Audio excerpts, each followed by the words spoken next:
The Galactic Council archives were old, very old. Some records went back thousands of years.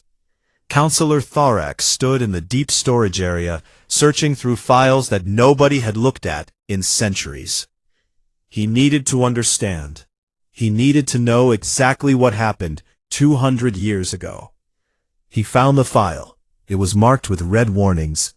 Extreme danger. Sector 242 Theta. Species classification, unknown. Threat level, maximum. Thorax opened the file and started reading. What he found made him feel cold.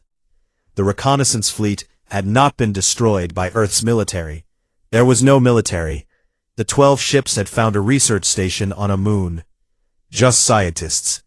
Just ordinary humans doing research on rocks and ice. The fleet commander had sent a landing party. 50 soldiers in powered armor. They walked into the research base and demanded surrender. The humans had no weapons, no defenses, but they did not surrender. The report described what happened next. The humans used everything they had. They turned their mining equipment into weapons. They used their laboratory chemicals to make explosives. They hacked into the landing party's communication systems and fed them false information. They used the base's life support systems as traps. They fought with tools and machines and their bare hands. The battle lasted 6 days. Every time the aliens thought they had won, the humans adapted. They learned. They changed tactics. When 50 soldiers were not enough, the fleet sent 100 more. Then 200. The humans killed them all. They used the alien armor and weapons against them. They studied and learned in the middle of battle. By the end, 11 ships had landed trying to take one small base. None of them left. The humans had destroyed everything. The research base was gone too. The humans had blown it up themselves, rather than let it be captured. Only a few human bodies were found. Most had apparently escaped into the moon's cave systems. Thorax closed the file. He felt sick. The council had classified this information and never spoken of it again. They had simply marked Earth's sector as forbidden and moved on. But now the secret was out. The humans knew about them. The council voted to send an ambassador. Someone calm, someone skilled, someone who could convince the humans to stay peaceful. They chose Ambassador Liresh. She was from a diplomatic species. She had negotiated peace treaties before. She was good at her job. But she was terrified. The council gave her one mission. Go to Earth. Meet the humans. Convince them to stay in their sector. Offer them anything. Technology, resources, knowledge. Anything to keep them from joining the Galactic War. Liresh's ship approached Earth slowly. She sent peaceful signals on all frequencies. She made sure her weapons were powered down. She wanted the humans to see she was not a threat. Admiral Nari watched the alien ship approach. Commander Yuna stood next to her in the command center. Captain Hyun was there too, along with Dr. Suji and dozens of other military and scientific leaders. Should we let them land? Yuna asked. Nari nodded. Yes, but carefully. Have defense systems ready. If this is a trick, we need to be prepared. The alien ship landed at a military base in what used to be called Korea. Liresh stepped out of her ship slowly. She was tall and thin, with silver skin and large eyes. She wore simple robes. She carried no weapons. Earth had prepared a greeting party. Director Minho led it. He was Earth's chief political leader. He stood with Admiral Nari, Dr. Suji, and a dozen others. They watched Liresh approach. Greetings, Liresh said in perfect English. Her translator device worked well. I am Ambassador Liresh of the Galactic Council. I come in peace. I come to talk. Director Minho stepped forward. He was a middle-aged man with gray hair and a tired face. He had been awake for 3 days dealing with the crisis. Welcome to Earth, Ambassador, he said. We have many questions. Liresh nodded. I understand, and I will answer them all. But first, I must ask something of you. Please, sit with me. Let us talk as civilized beings. They moved to a conference room. It was a simple room with a large table. Liresh sat on one side. The humans sat on the other. For a moment, nobody spoke. Humans and alien looked at each other across the table. "Why did you hide from us?" Minho asked. His voice was hard. "We have been searching for other life for centuries. We have sent messages. We have looked at every star. And you were there all along, hiding." Liresh looked down. "We were afraid," she said, quietly. "Your species is different. You do not think like other species. You do not act like them." Dr. Suji leaned forward. She was a small woman with bright eyes. "What do you mean? How are we different?" Liresh pulled up a hologram. It showed the galaxy. Hundreds of stars. Thousands of worlds. "There are 47 species in the Galactic Council," she explained.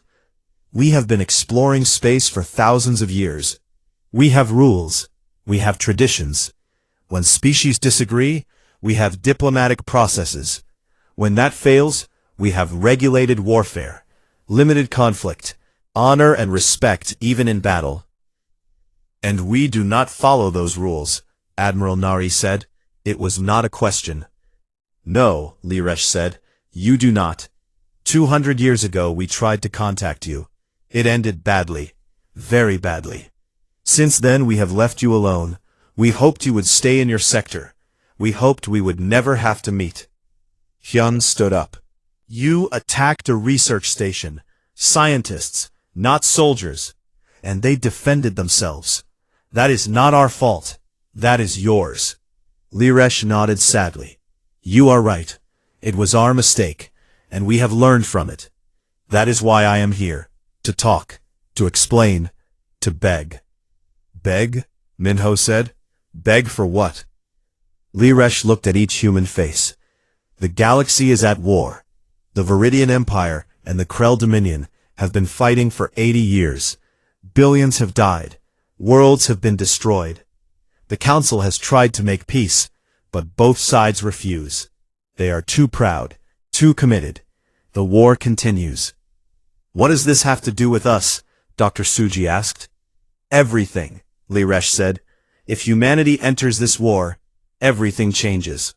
You do not fight like other species. You do not have limits. You do not stop. You adapt, and learn, and never give up. If you join one side, that side will win, and the galaxy will never be the same. You want us to hide, to stay here while others die. You want us to be cowards." "No," Liresh said quickly. "I want you to understand, this is not your war. You just learned about us. You do not know the history. You do not know the reasons. Please stay here. Stay safe. We will give you anything you want. Technology, trade, knowledge. Just please, do not enter the war." Admiral Nari stood up. "You are not protecting them from us. You are protecting everyone from us. You think we are monsters." Liresh looked at her with sad eyes. "No, I think you are survivors. The greatest survivors in the galaxy, and that is what makes you dangerous." Suddenly, an alarm went off. An officer ran into the room. "Admiral," he shouted, "we have multiple contacts entering the solar system. Krell warships, a whole fleet. They are heading straight for Earth." Liresh went pale. "No, they would not. They were ordered to stay away." Minho looked at her. Apparently, they did not listen. "This is your war, Ambassador, and now you have brought it to our home." The Krell fleet was massive. 50 warships moved through space in perfect formation. Each ship was 3 times larger than Earth's biggest vessel. Their weapons could destroy cities. Their shields could absorb massive damage.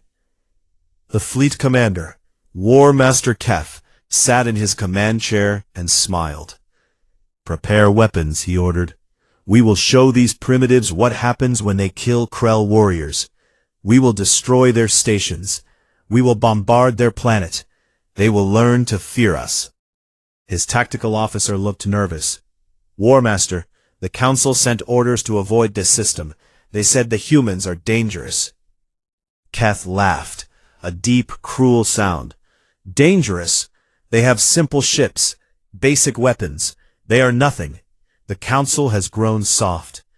We will teach these humans their place, and then we will return to fighting the Viridians. On Earth, Admiral Nari stood in the command center. Every screen showed different parts of the Krell fleet. The numbers were bad. Earth had 30 ships capable of deep space combat. The Krell had 50, and each one was superior in every way. Captain Hyun was already on his ship, preparing to launch. Commander Yuna was coordinating defense stations. The entire human fleet was scrambling to respond. But everyone knew the truth. They were outmatched. Director Minho looked at the screens. Can we evacuate? Get people off Earth? Not in time, Nari replied. The Krell will be here in 6 hours. We can evacuate maybe a few thousand people. Earth has 10 billion. Dr. Suji was in the room too. She had been studying the data from the first Krell ship they destroyed. She suddenly stood up. Wait, she said. We are thinking about this wrong. We are thinking defensively. Everyone looked at her. What do you mean? Nari asked. We cannot defend against 50 ships, Suji explained quickly. But we do not need to. We do not need to destroy all of them. We just need to make them run away. How? Minho asked. By being predators, Suji said. Humans hunted animals much bigger than us. We did not fight them head-on. We chased them. We tired them out. We attacked from unexpected angles. We made them afraid. Nari looked at her for a long moment. Then she smiled. It was a cold smile. What do you need? Give me access to communications, Suji said. And let Hyun and Yuna coordinate the fleet their way. No formations, no rules, just survival.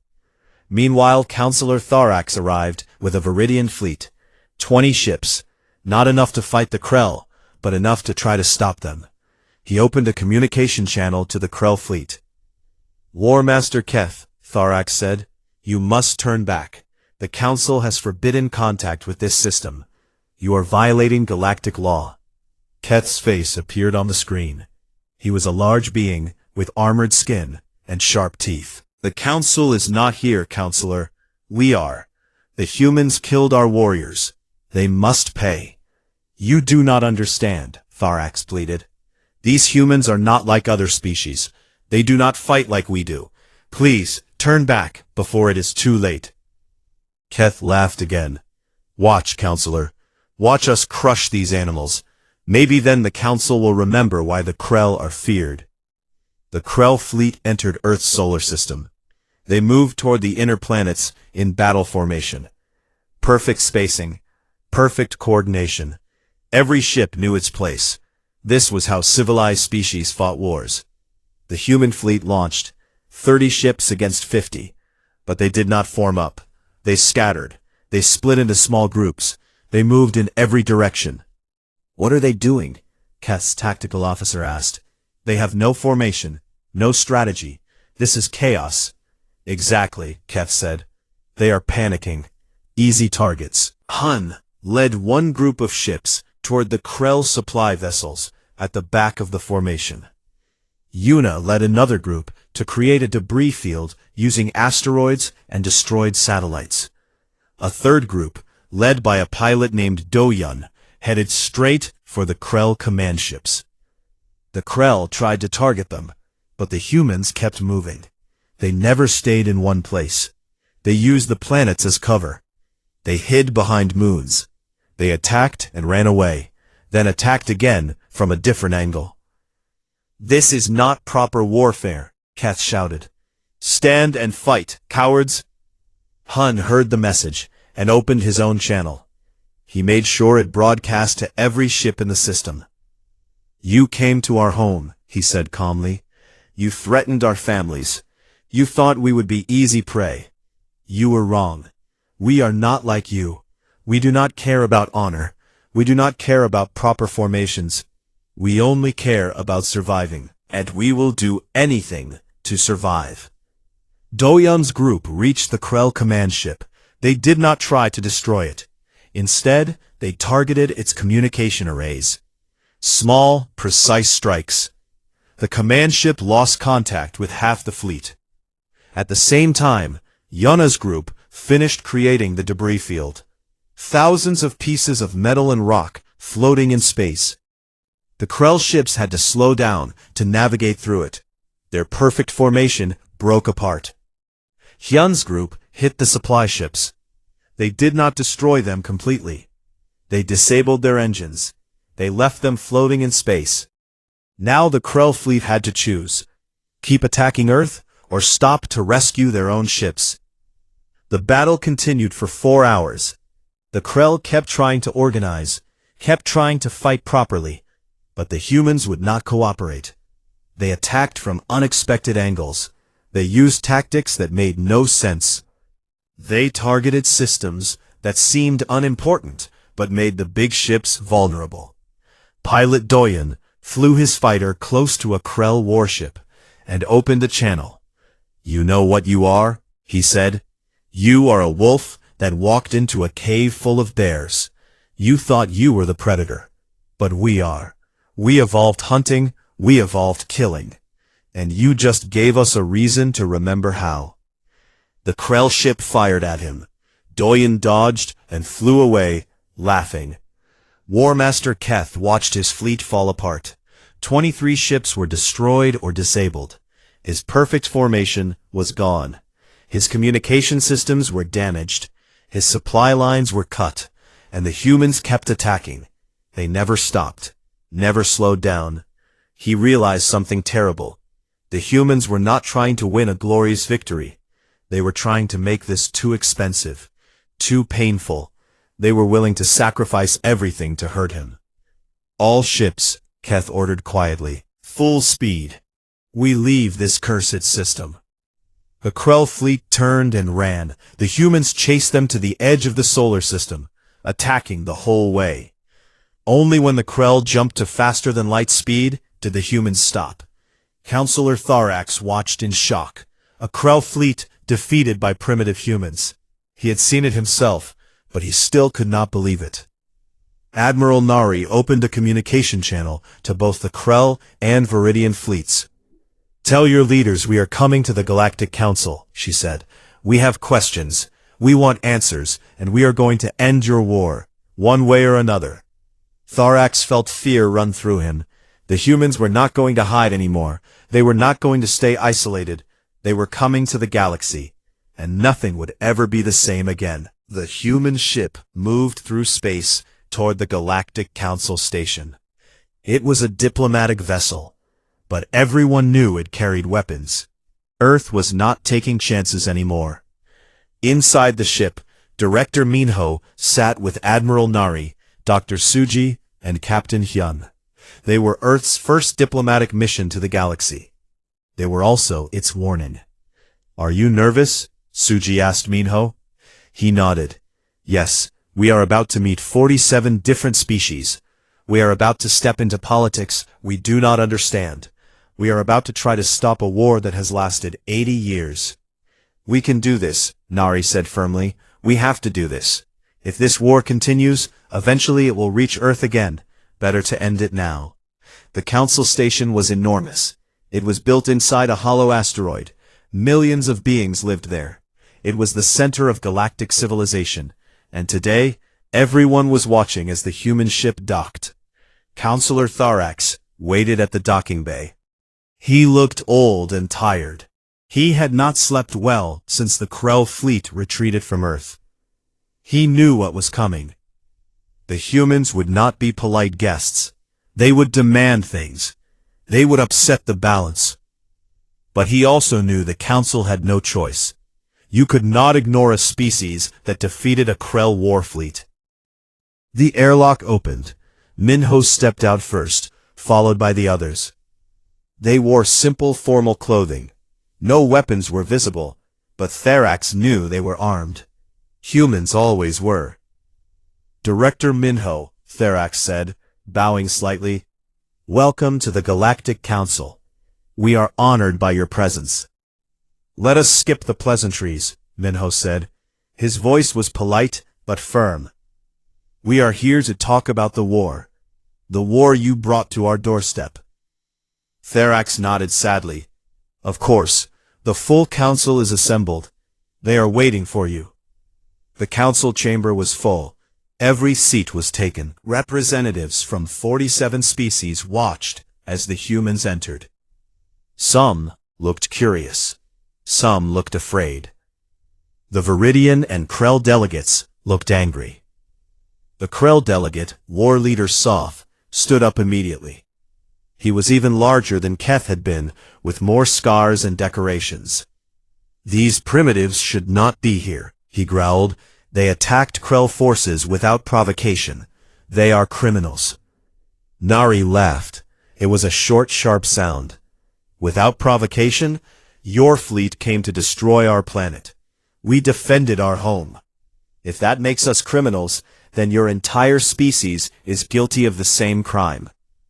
The Viridian delegate, Commander Pelix, stood next. She was smaller, with blue skin and calm eyes. The humans are dangerous.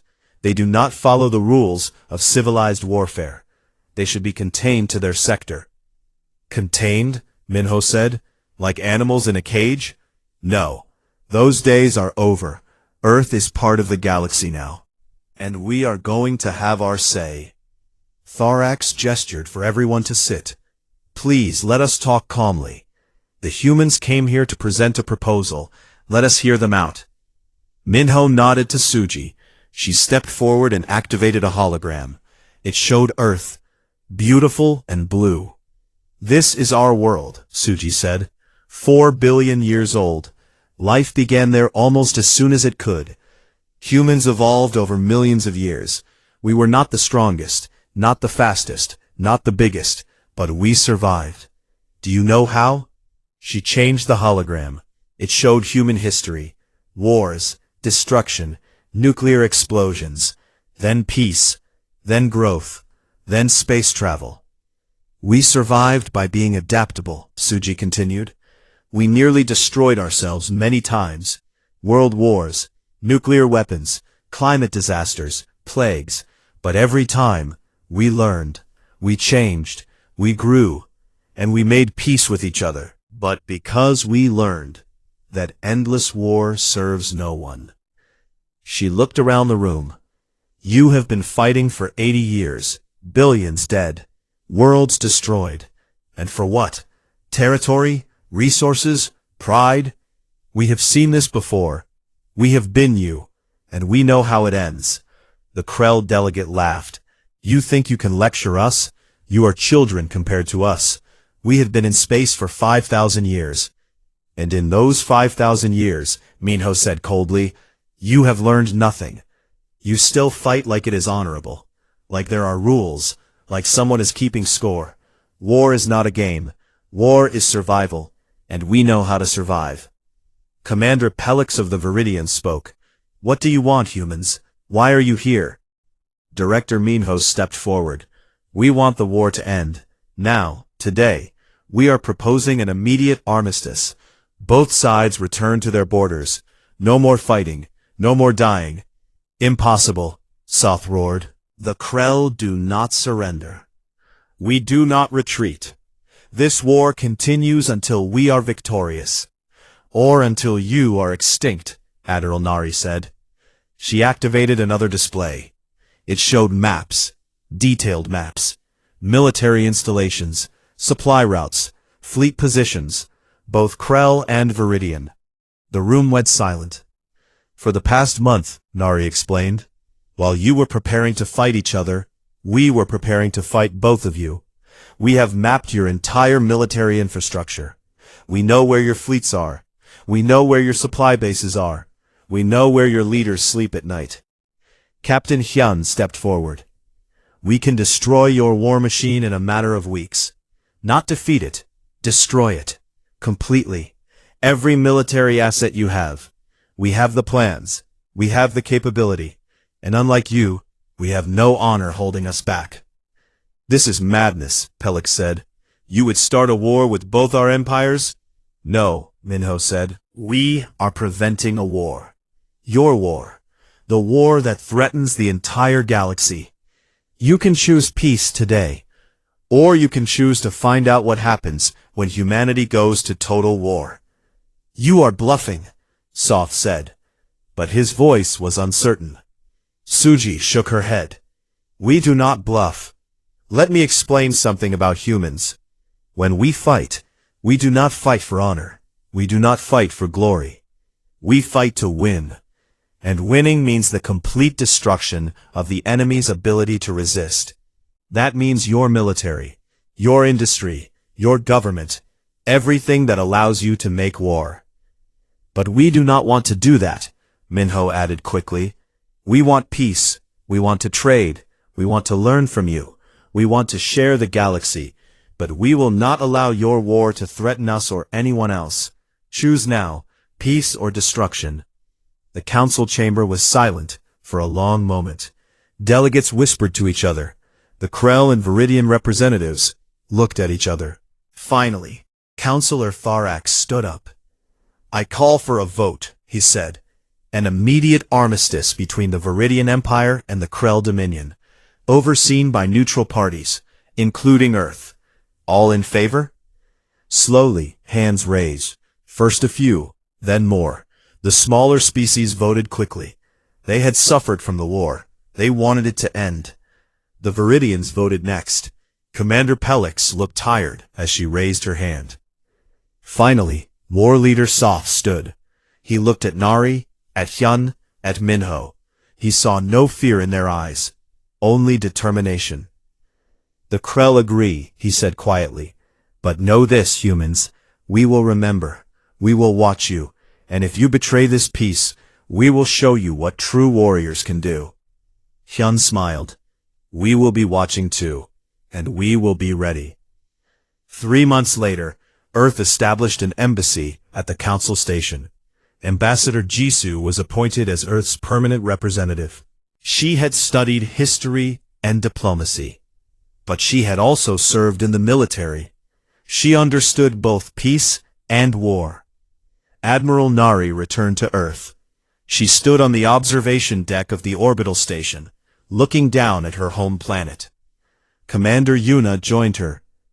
Do you think we did the right thing? Yuna asked. Nari was quiet for a moment. We showed them what apex predators look like. We showed them that we will not be ignored. We will not be controlled. We will not allow our home to be threatened. Sometimes, peace requires fear. Sometimes the only way to stop a fight is to be more dangerous than both sides. And now? Yuna asked. Now we prove we can be more than dangerous, Nari said. We prove we can be wise. We prove we can build and create, not just destroy. That will be the real test. Not winning the battle, but winning the peace. Far away, in the Council archives, Thorax updated the file on humanity. He typed slowly, choosing his words carefully. Species, human. Homeworld, Earth. Status, active council member. Classification, apex predator. Technological level, rapidly advancing. Diplomatic status, neutral peacekeeper. Threat level, extinction class. Military doctrine, total war. Cultural values, survival, adaptation, protection of home. Recommendation, never provoke, never underestimate, never forget what they are capable of. Approach with respect, cooperate when possible, avoid conflict at all costs. He paused, then added one final line. Note, humanity reminds us that the most dangerous species in the galaxy are not the strongest or the smartest. They are the ones who refuse to give up, the ones who adapt, the ones who will do anything to survive. Handle with extreme care. Thorax saved the file and closed it. Outside his window he could see the human embassy. Lights were on. People were working. Humanity had entered the galactic stage. For better or worse, everything had changed. And in the darkness of space, Earth continued to spin. A small blue planet. Home to 10 billion humans. Humans who now knew they were not alone. Humans who had proven they could defend their home. Humans who had stopped a war with nothing but determination and the willingness to do what others would not. The galaxy had learned a lesson. Humanity was not to be trifled with. And perhaps, just perhaps, they could teach the galaxy something about survival, adaptation, and the price of peace. The great hall fell silent. Every seat was filled. Representatives from 47 different worlds sat in the circular chamber, and all of them looked worried. Counselor Thorax stood at the center platform, his blue skin darker than usual. He was scared, and everyone could see it. The Krell Dominion has moved 3 scout ships toward Sector 242 Theta, Thorax said. His voice echoed in the quiet room. They must be stopped immediately. Murmurs spread through the council. Some delegates shifted in their seats. Others whispered to their assistants. Everyone knew what Sector 242 Theta meant. It was the Forbidden Zone, the place no one talked about, the place where humanity lived. An old counselor from the Viridian Empire stood up. Her name was Saline, and she had been on the council for 60 years. How close are they? She asked. 2 light years away, Thorax replied. If they continue, they will reach the outer edge in 5 days. The room erupted in panic. Delegates stood up, shouting. Some demanded action.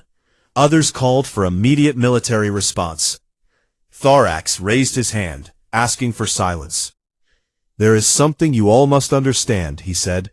200 years ago, we made contact with Earth. We sent 12 ships.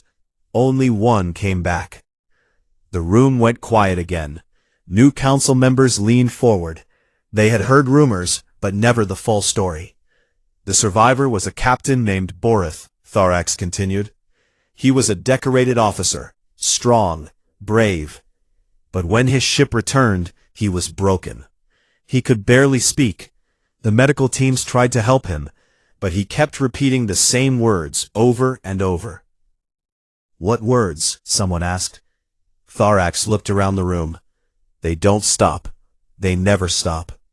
The silence was heavy.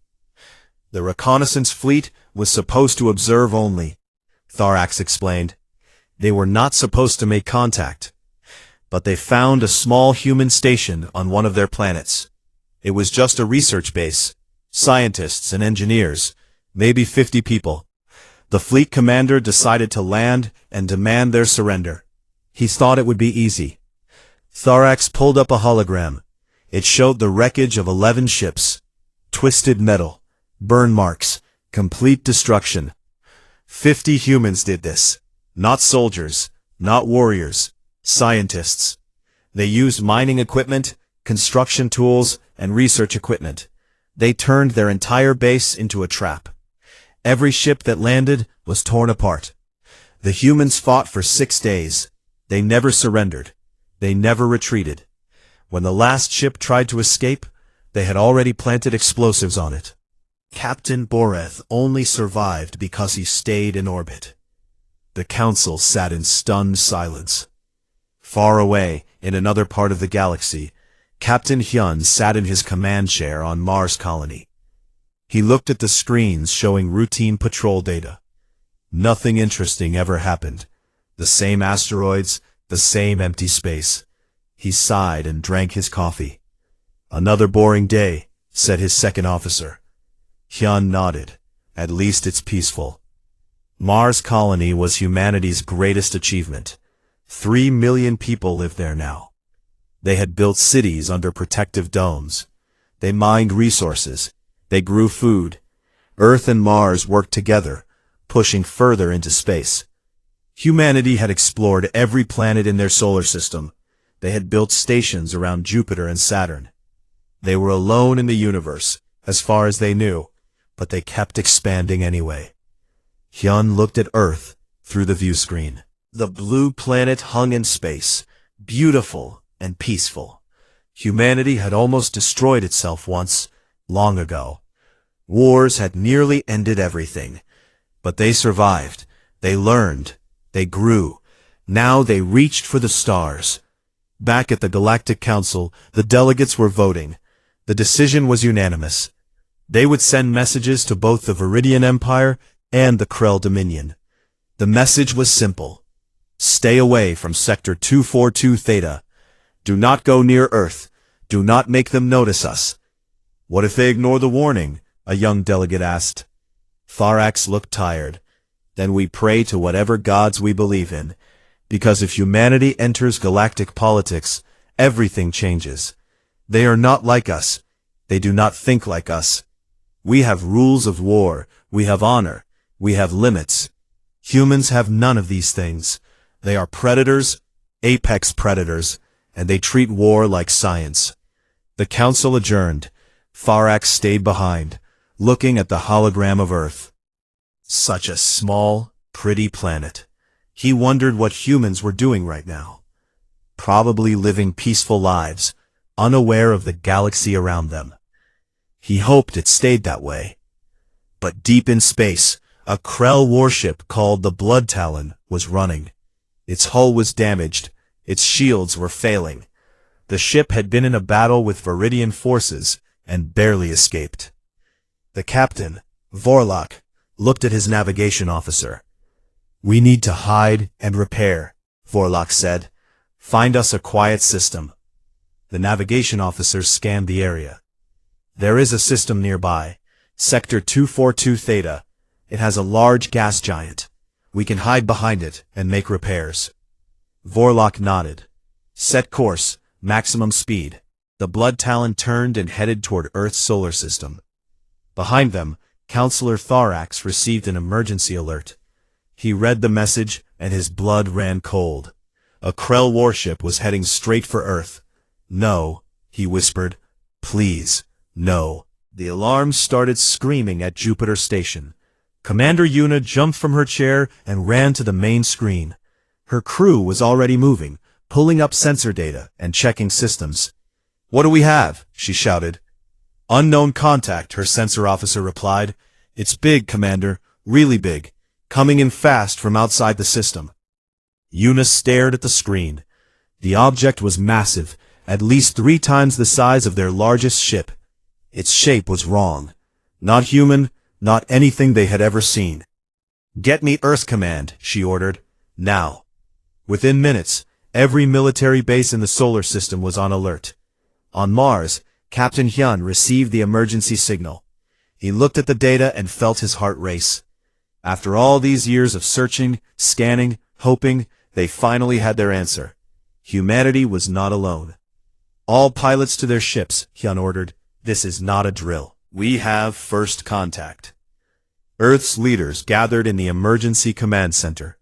Admiral Nari stood at the head of the table, looking at the alien ship on the main display. She was 60 years old, and had served in the military for 40 years. She had trained for this moment, but never really believed it would happen. What are their intentions? She asked. Unknown, Admiral, an analyst replied. The ship is damaged. We can see hull breaches and failing power systems. They might be here to hide and repair. Admiral Nari nodded slowly. Open all communication channels, every frequency we have. Try to make contact. On the Blood Talon, Captain WarHFY watched the primitive system around him. He saw small ships moving, simple stations orbiting the planets. He laughed. These are primitives, he said to his crew. They probably just discovered space travel. They are no threat. Captain, we are receiving radio signals. Many signals. They are trying to communicate. WarHFY waved his hand. Ignore them. We will repair and leave. If they bother us, we will show them what real power looks like. But the human ships kept coming closer. More and more of them. WarHFY grew annoyed. He ordered his weapons officer to fire a warning shot at the nearest station. A beam of energy shot out and hit the shields of Jupiter Station. The station shook. People fell. Alarms blared. Commander Yuna grabbed her console and pulled herself up. She looked at the damage report. Minor shield damage. No casualties. But the message was clear. The aliens had fired first. All units, she said into the communication system. We are weapons free. I repeat, weapons free. defend your positions. Hyun heard the order and smiled. It was not a happy smile. It was the smile of a predator seeing prey. He opened a channel to his squadron. We have one advantage. We know how to hunt. Our ancestors chased prey across continents. They never gave up. They never stopped. Today, we show these aliens what humans can do. Attack pattern Delta. Hit them from all sides. Never let them rest. The human ships moved. They were smaller than the Blood Talon. Their weapons were weaker. Their shields were thinner. But they moved like wolves hunting an elk. They split into groups. They attacked from different angles. They never stopped moving. WarHFY watched in confusion. What are they doing? This is not proper ship combat. Where are their formations? Where is their discipline? His tactical officer was sweating. Captain, they are everywhere. Every time we target one group, another attacks from behind. They are using small attack craft like fighters. Our main weapons cannot track them.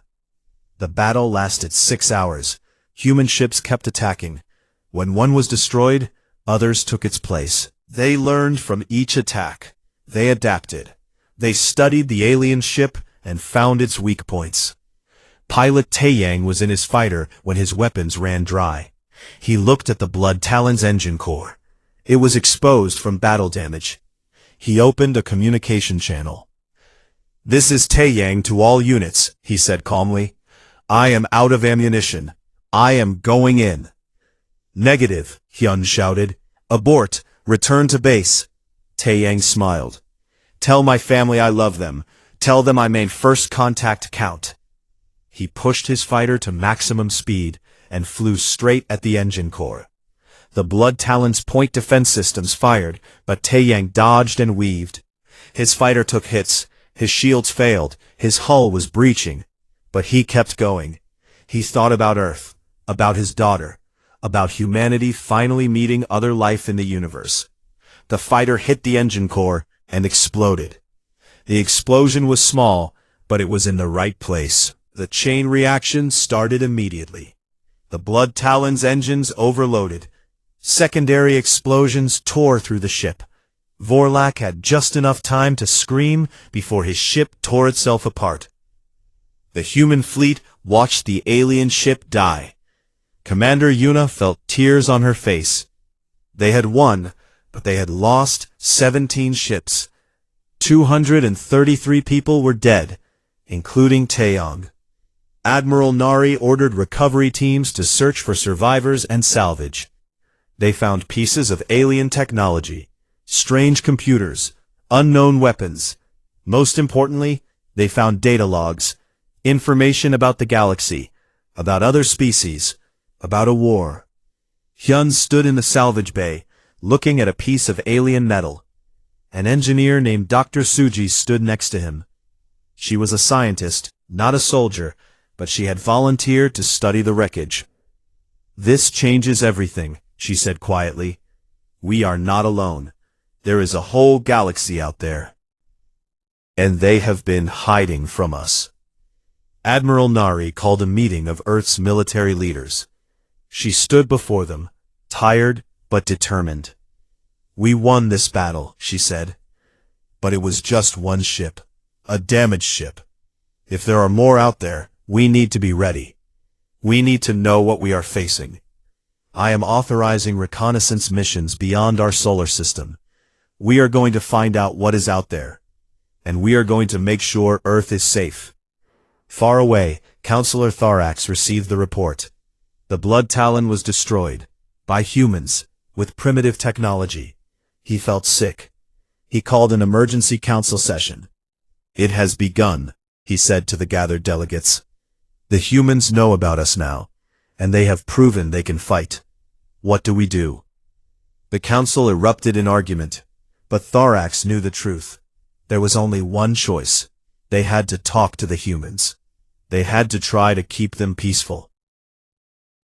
Because if humanity entered the Galactic War, there would be no winner, only survivors.